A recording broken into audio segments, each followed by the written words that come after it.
about, okay, how old am I? I've been going to cons for about 13, 14 years. In those 13 to 14 years, I've been to around 50. And I actually have published a thesis last year called Pilgrimage, Pageantry, and Fan Communities, which I spent 3 years going to conventions and collecting data on who attends them. And I came to some very interesting conclusions about the nature and the demographic and the motivations of the con-goer, which is one of the reasons why we're doing this panel. As an anthropologist, I love culture drift, I love culture change, and I love watching cultures evolve. My name's Joe Chen. I am the second panelist. I'm sort of new to this stuff. My first con was Anime Boston 2010. So this is probably my 7th or 8th shindig. I am probably the closest thing you will find to the villain on this panel. So you'll get to see what I mean by that a little later. I am a big fan of anime as an art form, anime for anime's sake. I don't have much time to watch anime because of school and stuff like that, the boring stuff. But the series that I do end up watching and liking, I obsess over and obsess over and obsess over. Like that long conversation we had about Bakemonogatari yesterday. Yeah. There you go. And my name is Bernie Klein, and I've been attending cons since I was 15 years old.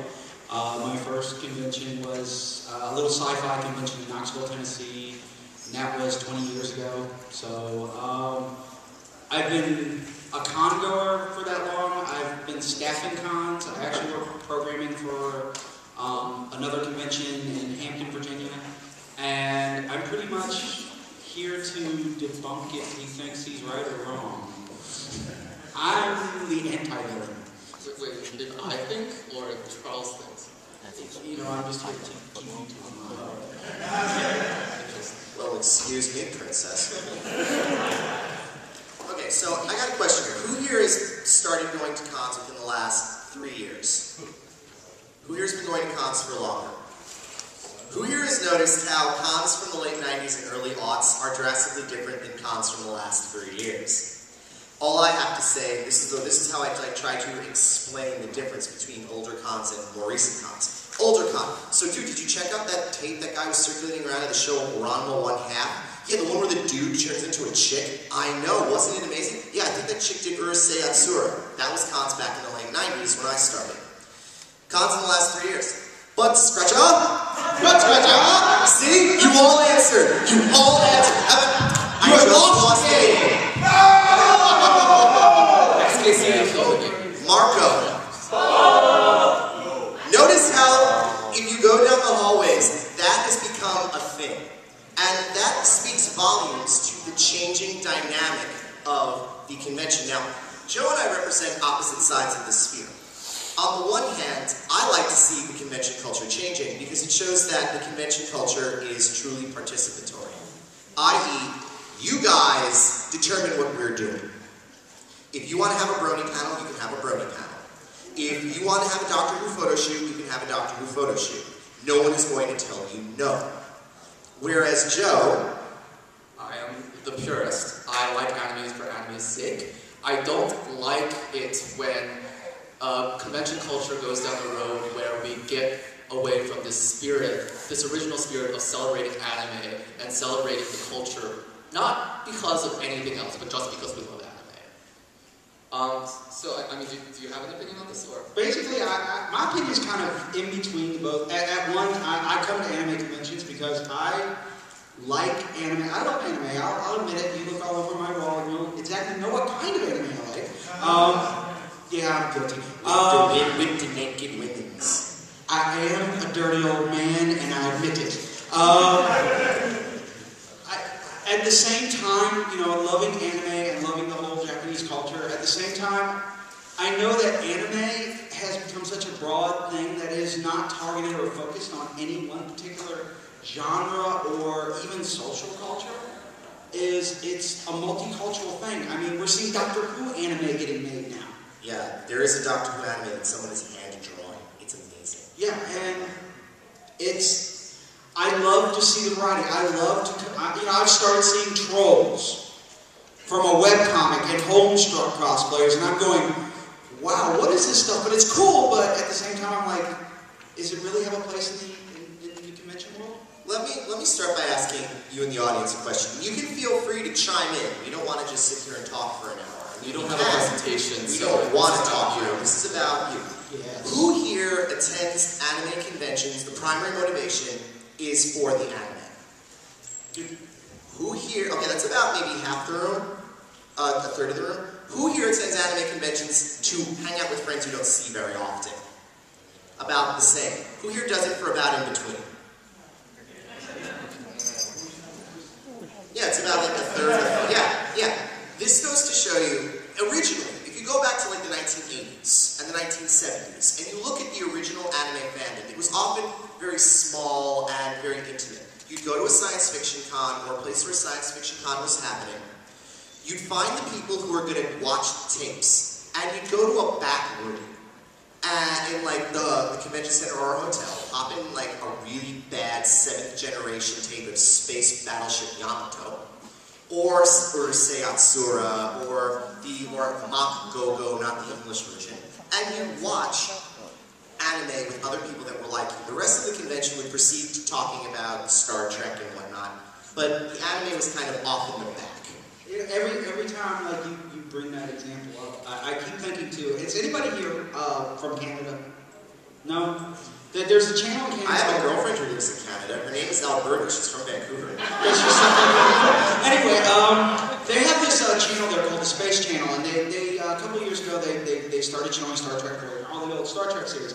And there's this wonderful commercial where this guy's going around trying to get people to sign a petition to say ban Star Trek from this station because it has no place for it. And he's talking to this little old lady and says, "This culture is filled with nothing but people who live in a basement and watch nothing but old DVDs." And the old lady at the door is like, "I really don't know much about this. Let me get my son, Robbie. He's a really good boy. He lives in the basement." And in walks up this 6.5 foot tall guy in full Klingon garb who walks up and goes, boom, like that, and knocks the guy out. And then she says to him in Klingon, like, "Good job, son," and all this other stuff. And then he goes, "How dare," and he's like, "Now go to your room and clean it." Yeah. Old DVDs? DVDs aren't that old. Well, they've been, the DVD technology's been around since the 80s.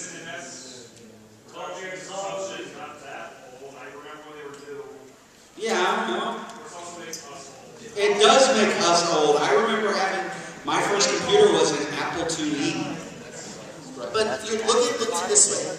That's how anime convention started. You'd have this kind of rampant science fiction culture, and anime would cluster with it as a way of finding other people.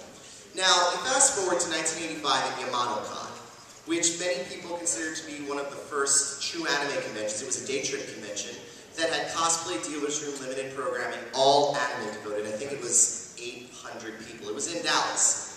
And first dedicated anime cons, and then you start looking at where they started changing in the early 90s. Suddenly, with Project A-Con and AnimeCon and Anime Expo, anime is starting to become powerful. So it's breaking away from the science fiction culture, and it's an appreciation of Japanese culture, an appreciation of a Japanese art form, and an appreciation of the people who wanted to learn more and know more and become a part of it. And the very first convention I ever went to, which was Icon in Long Island, is a great way of emphasizing this, 1998. A couple of anime kids in the back, mostly people dressed as Klingons and Darth Vader. I don't go back for a few years. I come back, Narutards as far as the eye can see. The entire convention, over the course of some 3 years, shunted to where it's over 50% anime. What I'm starting to notice now is a lot of anime conventions are starting to do that same thing. An anime convention that starts like PortCon in Maine, a great example, started off as an anime con. Correct me if I'm wrong. Yeah, it started out as an anime gaming con that now is multi-fandom pure, and it's starting to slide to the opposite direction, which is the direction that a lot of conventions are going, especially if you look at the programming. So, I mean, one thing I wanted to mention is that this room, because we're discussing it in this room, and we asked people, like, why do you come to anime cons earlier? This room isn't exactly a great representation of the con culture in general. Because you guys chose to come to this panel, you guys chose to listen to us talk about this stuff, so you're probably a little more serious about the anime culture and the con culture in general than the general average con-goer. So, I mean, that's really the direction we're trying to steer this in, but is the anime con-goer really these changes that are happening that Charles described earlier, where we have a change from this anime con into this multi-fandom social experience. Is there something, not completely wrong with it, but is there something that leaves to be desired? Yeah, Tom. Do you think that it's the job of programming and guest departments to keep the mission on anime? Here's a good answer to that. Is it even possible? Anime Boston has openly said they will never schedule non-anime or Japanese culture panels. Does that stop them from having 45 people in a Doctor Who photo shoot? No, I'm talking in the formal. Oh, from like formal programming, it happens. A lot of cons, it happens at. Yeah. But then it begs the, okay. Yeah. I know that, some of you guys up there are afraid of anime cons going away as dojo, that's something from multiplayers and so forth. Don't you also think that with demand for it, there'll be supply for it? So let's say Katsucon goes away with multiverse. So there's still anime cons out there that want to appear, so they'll make another one. There will be other clear conventions, so that they go with the course. I'll chime in on this. At another anime convention, like I said, in Hampton, Necrocon, I'll plug it now.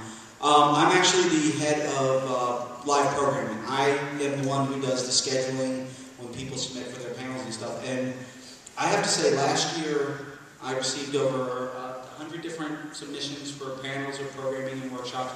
And I looked at it like, what do the fans really want? You know, and I watched the forums, and if My Little Pony is a huge thing and it's a domestically produced thing, who am I to stop people who come to cons to enjoy people and social culture to say, I'm not going to do I'm not going to allow a My Little Pony or a Brony panel just because I want to stay a strict anime convention, because anime cons have to evolve. We have to go in the direction that the fans want us to go, and if the fans want us to go in X direction, who am I to stop it? But where do you stop with that? Because if somebody says, I want to run an NCIS panel, We do have, I mean, I can say no, but at the same time, you know, 4chan has snuck in so many panels by saying, we're going to do something on something else, yeah.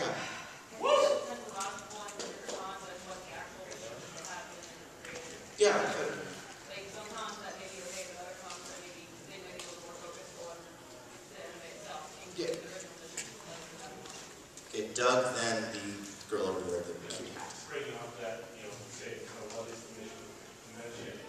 We talk about anime Boston where they keep their program very rigid.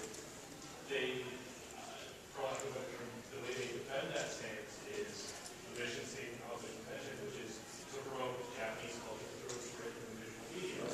And that's kind of the, you have to look at each convention's stance on it, and I don't think one is right or wrong, but, you have to choose where you draw the line and where you stand. Now, as long as the convention doesn't up and say, if you show up dressed as a Klingon, we're not letting you in the door. Yeah. That's when you're crossing the line. Now, you're over there, and I'm like, I think part of it too that has changed the culture of anime conventions is how we access anime.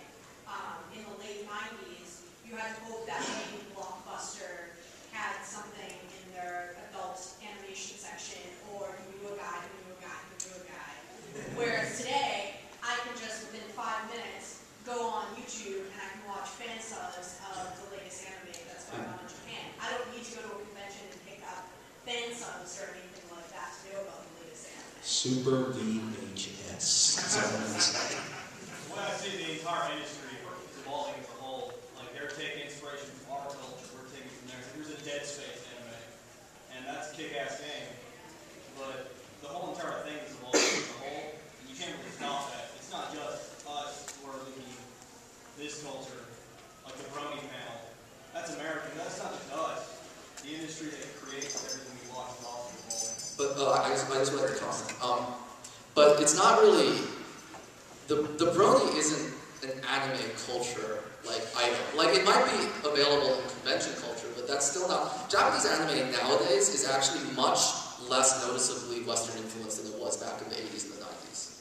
So, I mean, I don't know if I agree with the idea of cross-pollination both ways at this point. you then.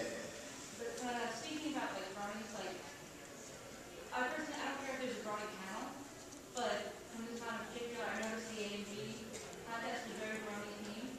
Now the little inserts between the categories aren't a big deal, but shouldn't something as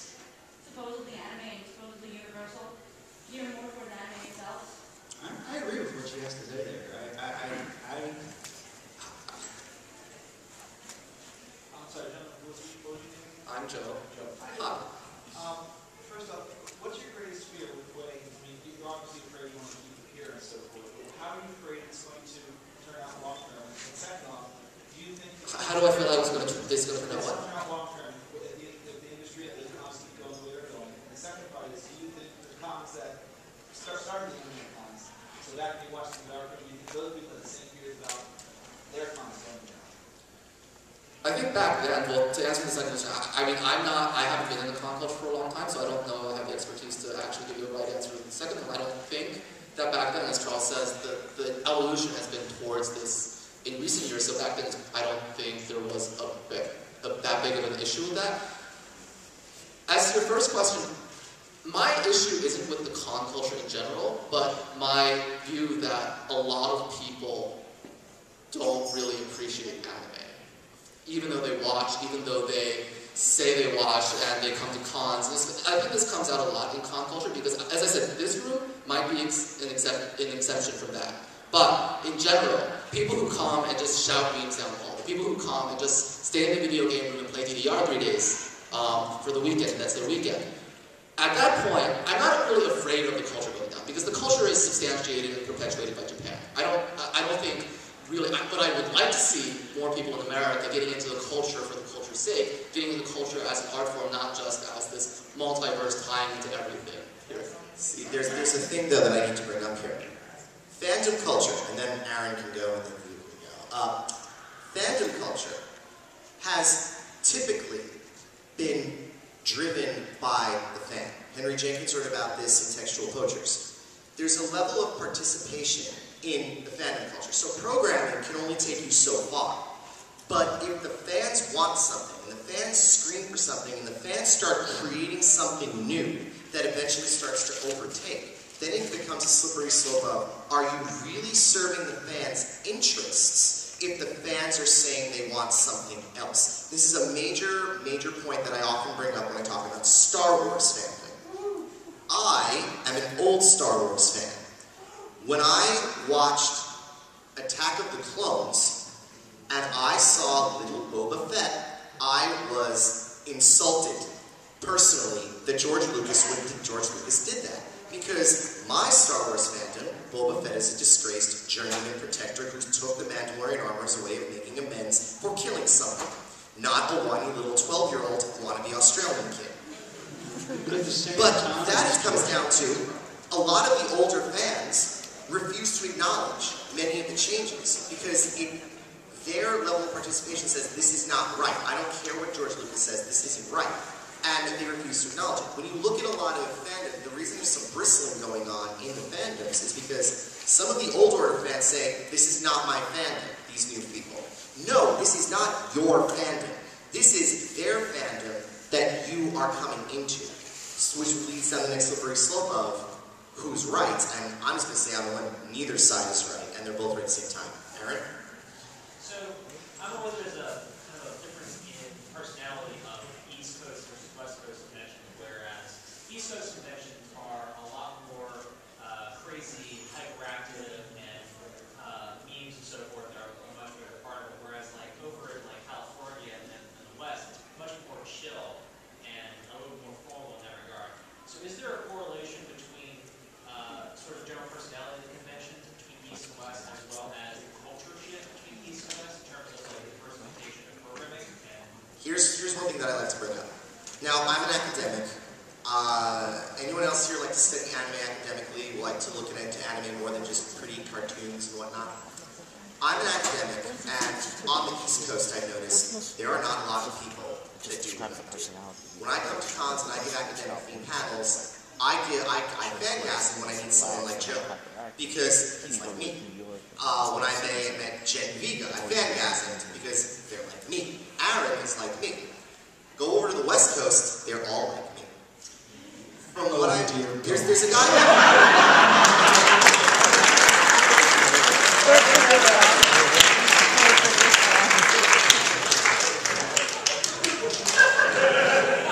on the West Coast, one thing that always amazed me is you go to the West Coast and Anime Expo has, I think, 2 panel rooms that are dedicated entirely to academic programming. One of them is for the collegiate scholars, one of them is for the fan scholars. Over here, we don't really have that. Over here, we have a lot of what I call fangasming panels, like, come see if you can stump CL Phantom Hive in a game of Hungry Hungry Hippos, with a line of 8,000 people in front of it. Italia World Summit. Italia. That is something you find frequently. But when you go look at certain conventions, I have a friend who goes to cons on the West Coast all the time, and he says the kind of more deep fair, like the kind of fair you find in this country, like an Anime Boston, is not always there. It's there, sometimes you have to hunt for it. There's no sign saying sit in this room all day. There is a difference. I have not been to the West Coast, so all the information I have about the West Coast is coming from friends of mine who live on the West Coast. You got something? Yeah, you.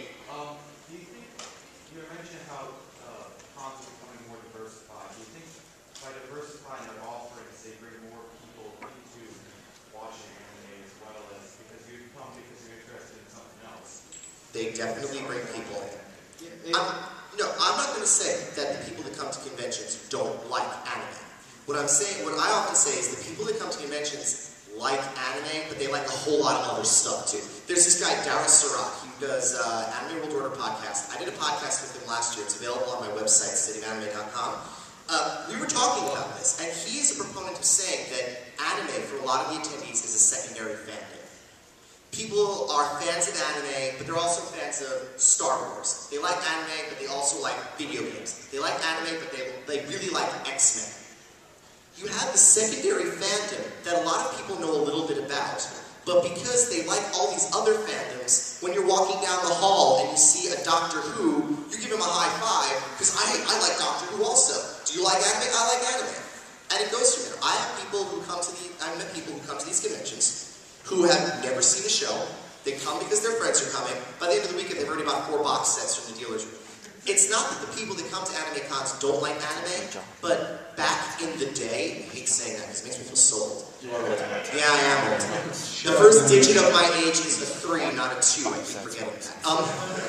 Back in the day, the anime fans loved anime first, and other things came later. Nowadays, you have a lot of people gathering in one place that like a little bit of anime, and they use that as a means of facilitating social interaction. The question then becomes, is that a bad thing? I would say, I guess the question is, over time, anime conventions have become much less a vector for media discovery in a way that they were in the past. I would say that many people in this room get anime information from the internet. I subscribe to New Type Magazine USA before it basically. I agree with you wholeheartedly. Actually, that's a point that I want to address. How many... Good job, Bernie. I don't know, Joe's on the attack now. How many of you can name a series that was released in Japan within the past 2 years? How many of you think that that most people at the convention can do that? I hate saying this. I actually met a guy at a con once who was dressed as Sephiroth and had never played Final Fantasy VII. I also met a guy at a con who committed, at least for me, the ultimate blasphemy when he said Cowboy Bebop sucked ass. I'm sorry, and you resisted the urge of throwing him off the 18th floor. How? Yeah. You do find them. They're not, fortunately, again, they're outliers, but you do find them. Okay, did he like another type of anime? He was dressed as Naruto.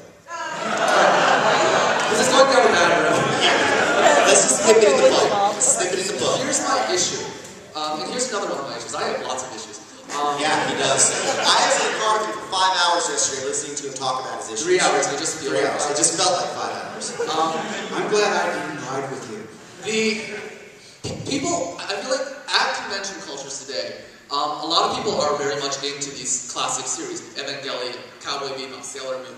At the last time we did this panel, we asked people what their favorite anime is, and I don't think we heard a single name within the last 5 years that was released within the last 5 years. Now, anime as a medium, you could say it's diversifying, but it's also changing, it's also evolving. Anime today is not like Cowboy Bebop. It's not like Evangelion. It's not like the anime that was out during the 70s and the 80s and the 90s. I'm not saying that's a bad or a good thing, but this is the type of stuff that people don't seem to understand. This room, as I said, I keep on saying this, when I ask you, have you seen an anime in the past year or two, or do you know of an anime that's come out in the past year or two? Most of you raised your hand. And I think that's hugely an exception rather than a rule. And my question to you is, as a medium, if anime is evolving and people are just stuck in this idea that all anime should be Dragon Ball Z and Cowboy Bebop, is there something wrong with that? Well, I think that the message has gotten more complicated. If you look at Shingoverse, there's a lot of content there, but he's couched it in such a way that it requires a little bit more peeling back. You guys talk for 3 hours about Black and White Card. There's a lot going on there. Yeah, That is a great show. But at the same time, it's easy to pick that up, and I'm like, let's say Legends of Black Heroes. You're like, oh look, it's space opera. Space opera is good. It's a drama I recognize from the West, or Cowboy Bebop. This is something I recognize from the West. It's a very narrative form. You look at Black and White Card, it takes 52 viewings to try to figure out what Alicia is trying to accomplish. Even then, you could argue that for days. Okay, blue shirt. I'm going to counter your question somewhat since you mentioned new anime. What about the people who've only seen new anime but haven't had the curiosity to watch anything more than 10 years old? I think that's another problem that's in the same vein, but like, yeah, my question applies to all of them. One of the things that Daryl once said in an anime, because you should check out the Anime World Order podcast, it is incredible. He once said that one of the problems with anime is there's no such thing as a fan canon anymore. When I started watching anime back in the 90s, the fan canon was pretty simple. Sailor Moon, Dragon Balls, Star Blazers. If you knew Speed Racer, that was pretty cool. If you knew Speed Racer, that was pretty cool. If you knew something by Rumiko Takahashi, that was pretty cool. And then Cowboy Bebop came out and everyone was watching that. In the 90s, these were the shows that everybody watched. But at some point, these shows, again, became part of the previous generation. And the current generation often doesn't see them. I would say, with new and all that, I mean, I draw parallel to film. I have people I know who would say, I'll never watch a black and white movie. I have people who will say black and white movies are so much better. Citizen Kane is a great film, but so is The King's Speech. They're very, very different. Exactly. Yeah. But there are people who are only watching black and white films. Both people would be wrong. I mean, you look at it in the sense that nobody's right, nobody's wrong, there's no such thing as a stupid question. Growing up, I've been watching anime since the early 80s. I can remember when Dragon Ball was cool. And it's What do you mean was? There was a time when people would say, how come a fight scene takes a season to go through? And then they came out with Dragon Ball Z Kai, and it's getting, it's picking back up again. But, when I was in the anime, you expected a series to go 100, 200 episodes. Now you can watch a series like Angel Beats. In 13 episodes, it covers the whole story of like hundreds of books.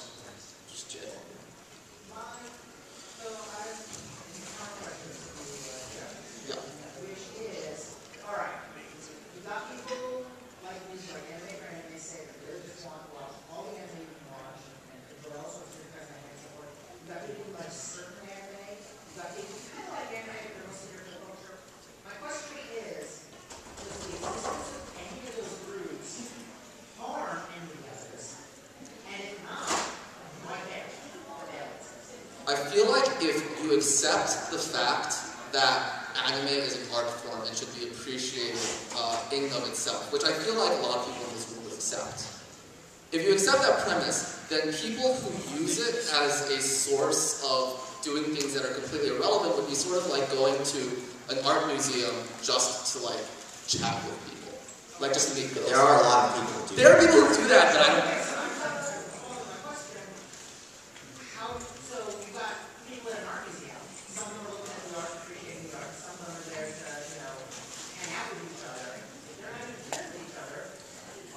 It gets to the point where sometimes it does interfere because you see all of these people and you find this idea, especially since like Charles mentioned earlier that on the East Coast it seems like this type of idea of studying anime, start taking anime very seriously is a little...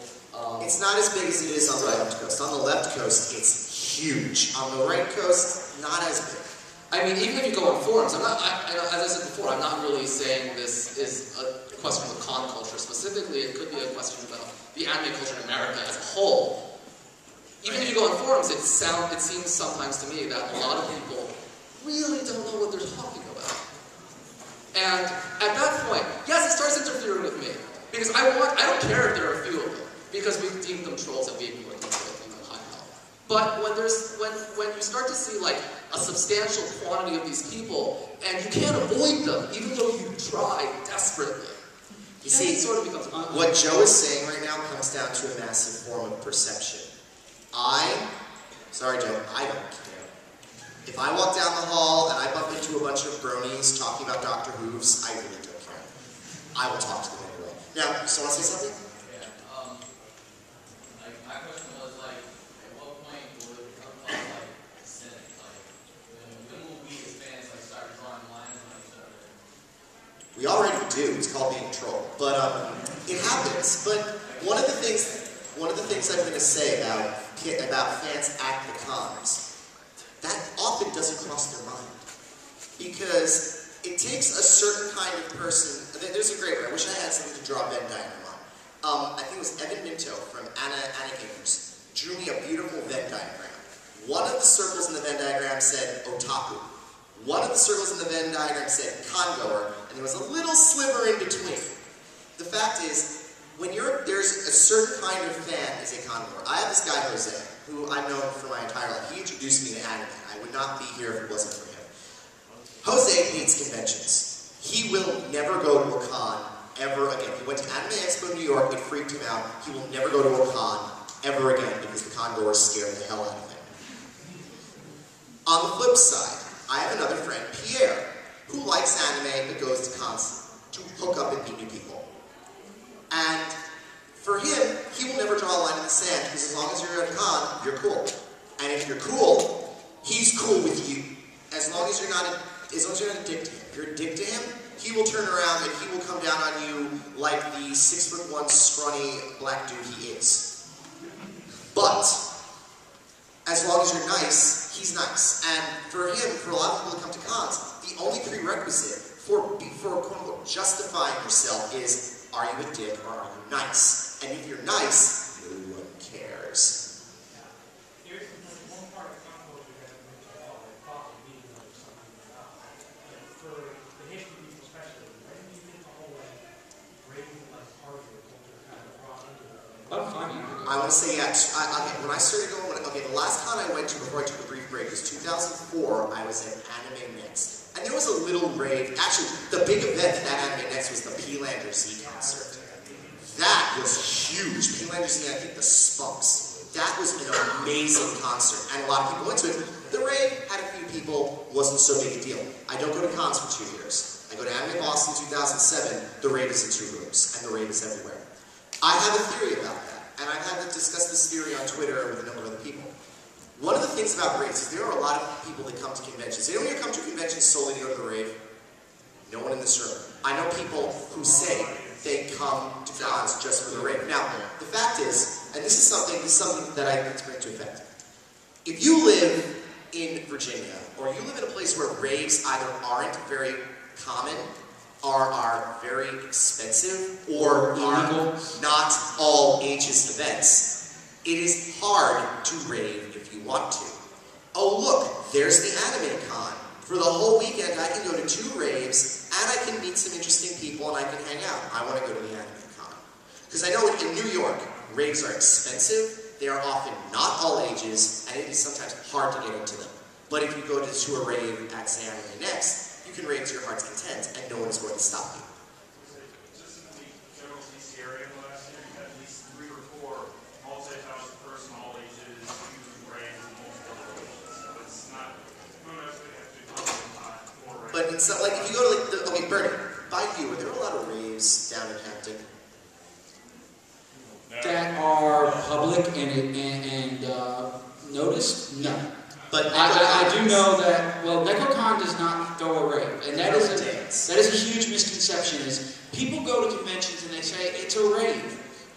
It's not a rave, and you know the reason why they actually have made that distinction as saying they call it a dance? Because nobody's doing tabs of ecstasy off someone else's behind. No, it has nothing to do with con culture in general. It has everything to do with insurance. If you call it a rave, you're talking a difference in one extra zero at the end of your insurance policy cost.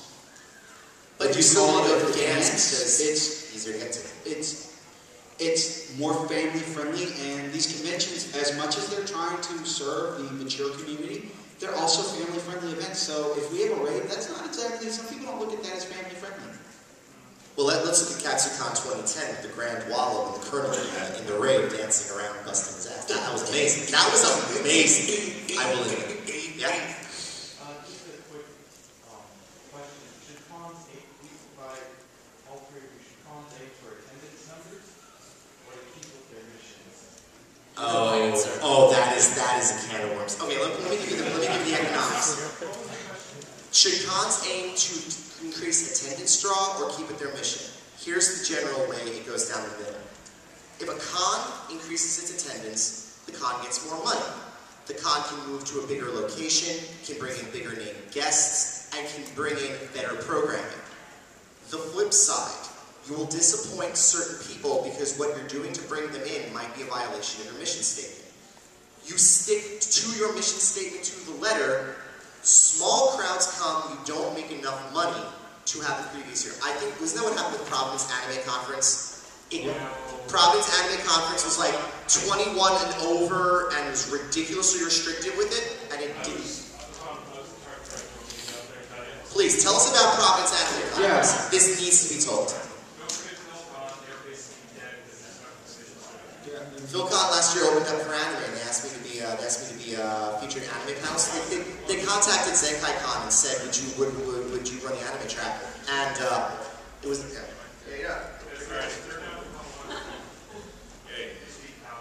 So I was in charge of registration for Providence Anime Conference. There was a whole mess of issues, from not advertising enough to everything else. First off, it started as many people said, oh, it's 21 and over, it means it's the drinking con.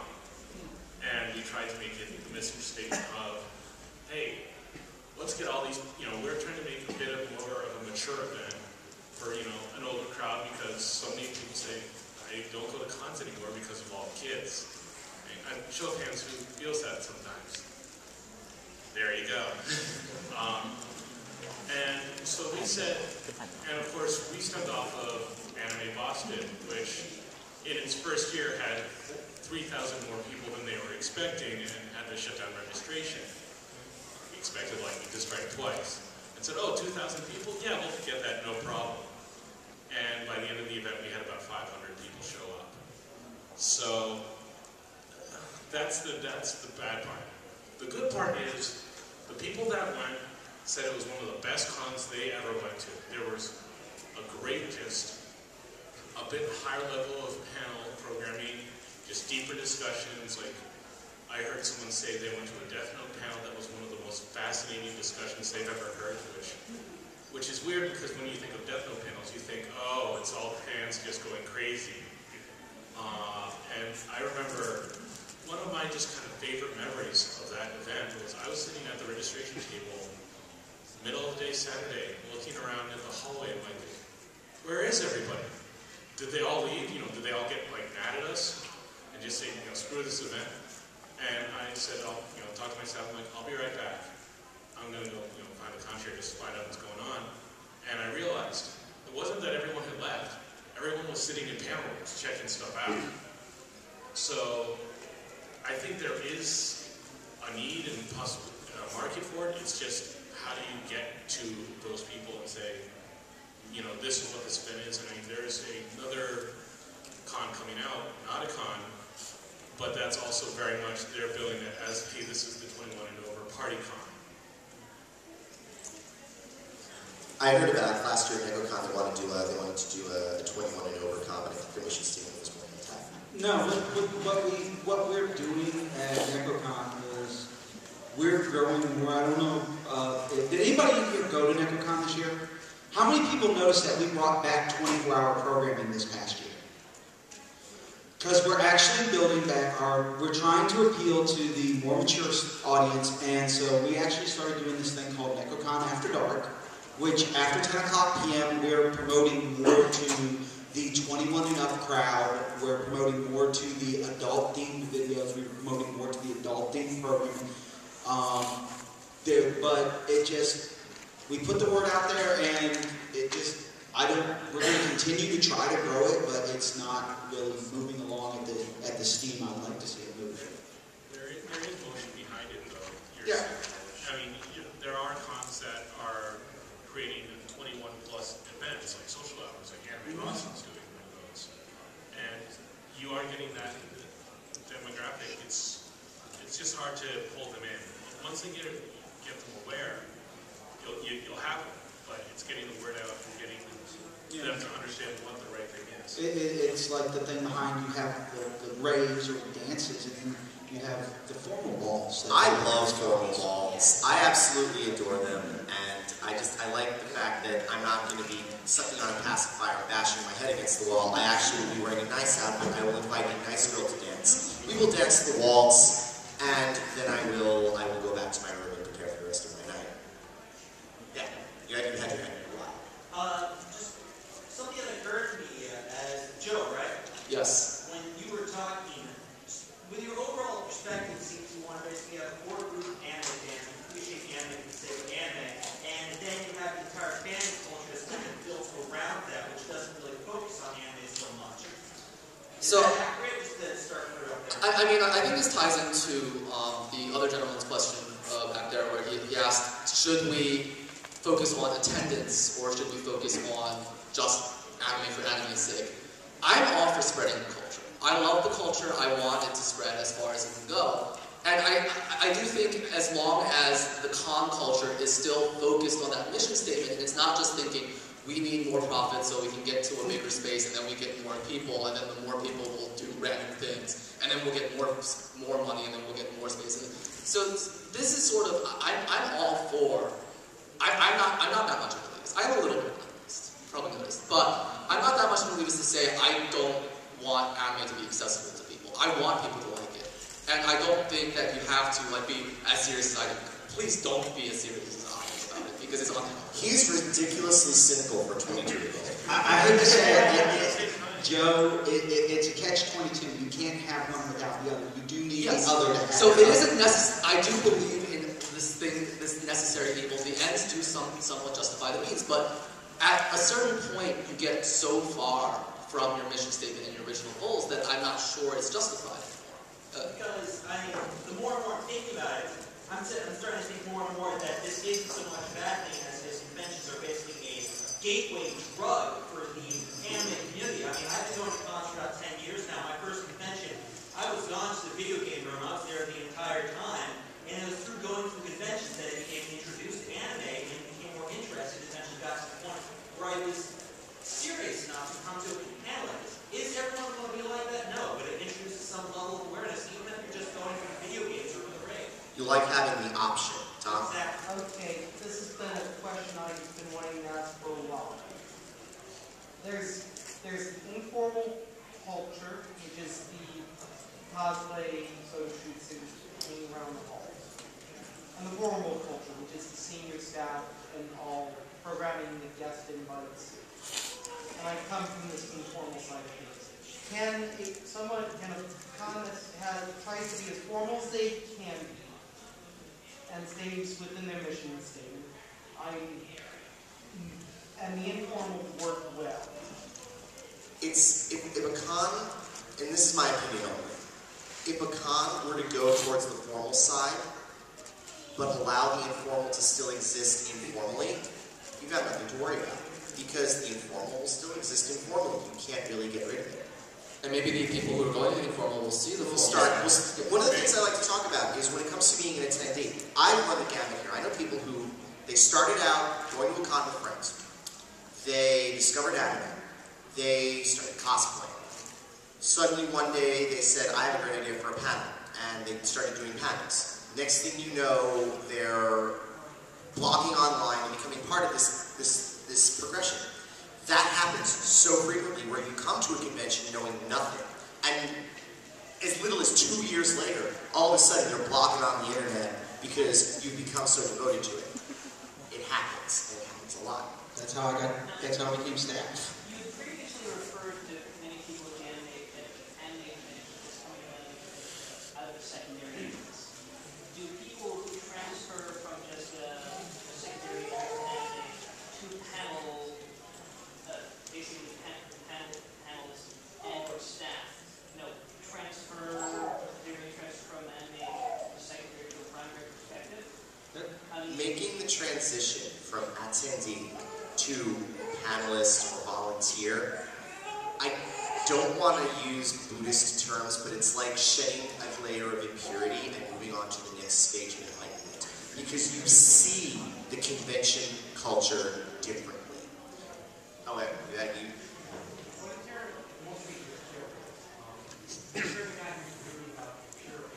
Sure.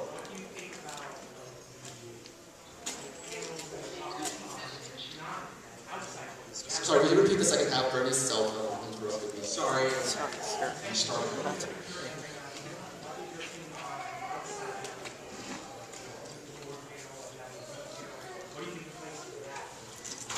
I think anime culture is very much intertwined with that kind of stuff. A lot of coming to understand why anime is what it's like today comes from an understanding of Japanese history, Japanese sociology, and how Japan is like today. So in a sense, it is a good thing that those are happening. I appreciate those panels. I go to a lot of those panels. So yeah, I love that.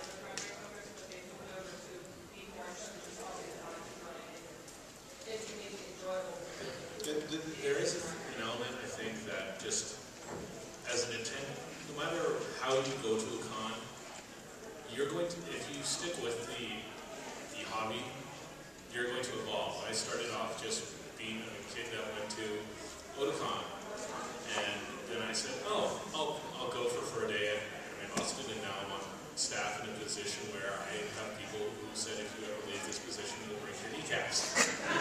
I have a similar story to you, so... I have made friends that, a couple people that I consider them the family I choose. At the same time, I also, though, get very disgruntled when I hear some people that have never gone to a con as an attendee, they've only staffed, and I just look at them like, how do you do that? But the ruthless cynic in me wants to say that this transition into purity, this transition from I'm just here as an attendee and I don't really like anime, I'm just here to check what it's about, and then after a few years you start getting really into anime.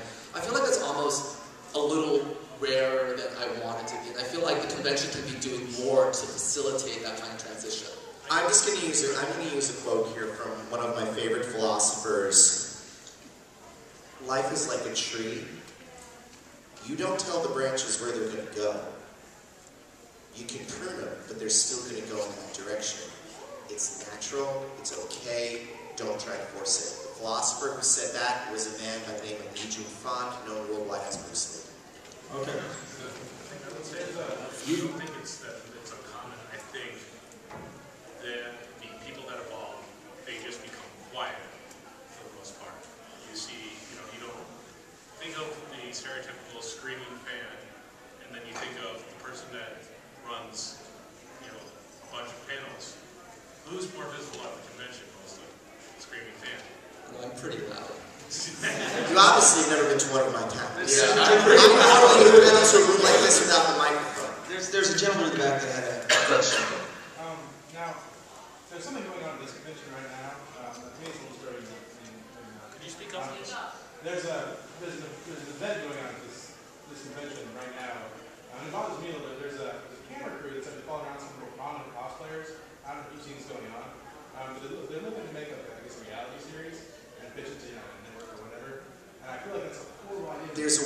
Cosplay Yeah, Summit. World Cosplay Summit is being filled here, and I think there's also the American Otaku, which is a Hulu web series, is filming here this weekend. You know, this is funny actually. America's Greatest Otaku, one of the people that was on staff for the first season of America's Greatest Otaku actually found their way to my website and has been tweeting about it. Oh, good Lord. I feel with a lot of y'all here, some of y'all feel that the convention should be kept pure, and some of you feel that the conventions need to evolve.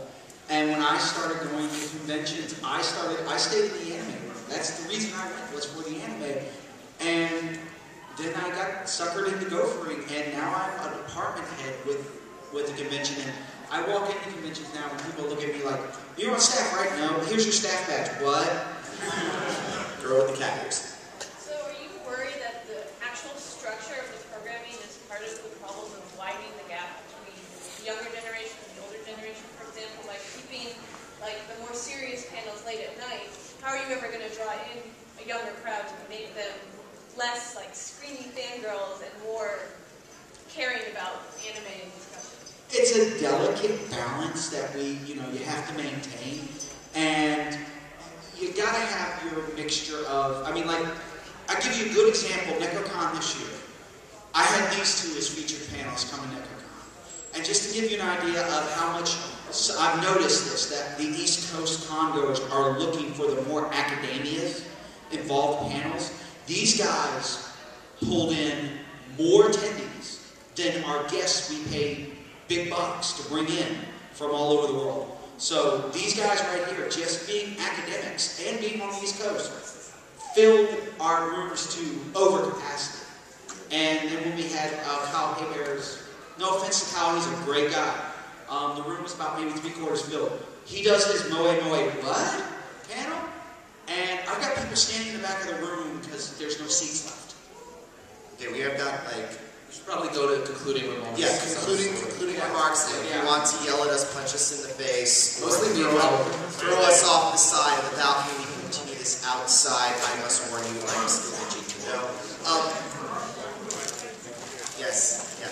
I know that. So, here's some closing remarks. I'm fond of saying that anime conventions have become a place where people show up that are fans of being fans. They want to belong, they want this community. And it's an accepting community, so they continue to attend the conventions because they know they're going to meet new people and they know they're going to make friends. In my opinion, there is nothing wrong with that.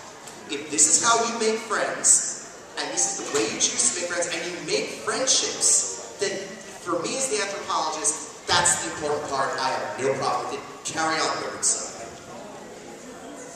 That's the good.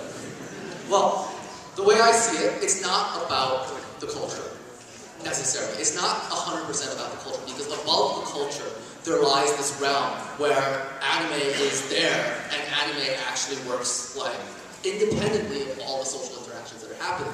So while I applaud the social interactions, while I feel the social interactions oftentimes are productive for furthering of this aim of like appreciating the culture, sometimes it just falls short of what I expect. And sometimes at cons, and not even at cons, but on the internet, I see people who really annoy me more than I feel like I should be annoyed by them, because they don't really see it as this culture as anything special. But even then, they still consider themselves fans. And the way I see it, it's like this. Yes, come to con, enjoy the social aspect of it. I see that as a positive manner. That's how I see these cons continually to grow, because you're going to meet new friends, you're going to meet new people. But in the same in the same tone, I have to agree with you, Joe. We do need to keep some purity alive within that culture, but you're not going to be able to keep it 100% alive. But if you can find that good mixture of balance where you have the social culture and then you have the purist culture, then you're going to have a successful convention. It's kind of like that was said in Futurama. If you're doing everything right, nobody will know you're doing anything at all. That's why King of the Hill ran 14 seasons. Okay. My next panel is going to be at 9 o'clock in Chibikatsu. It's called Kawaii, Yura Yokai, and Scary Japan. My next panel is Postmodern Otaku. I can't remember the room, but it's at 10 p.m. It's also competing with the facts and fiction of hentai, so we'll see how that goes. Yes, so I'm doing Rob Aldrich's panel. We're going to exit at the back door in case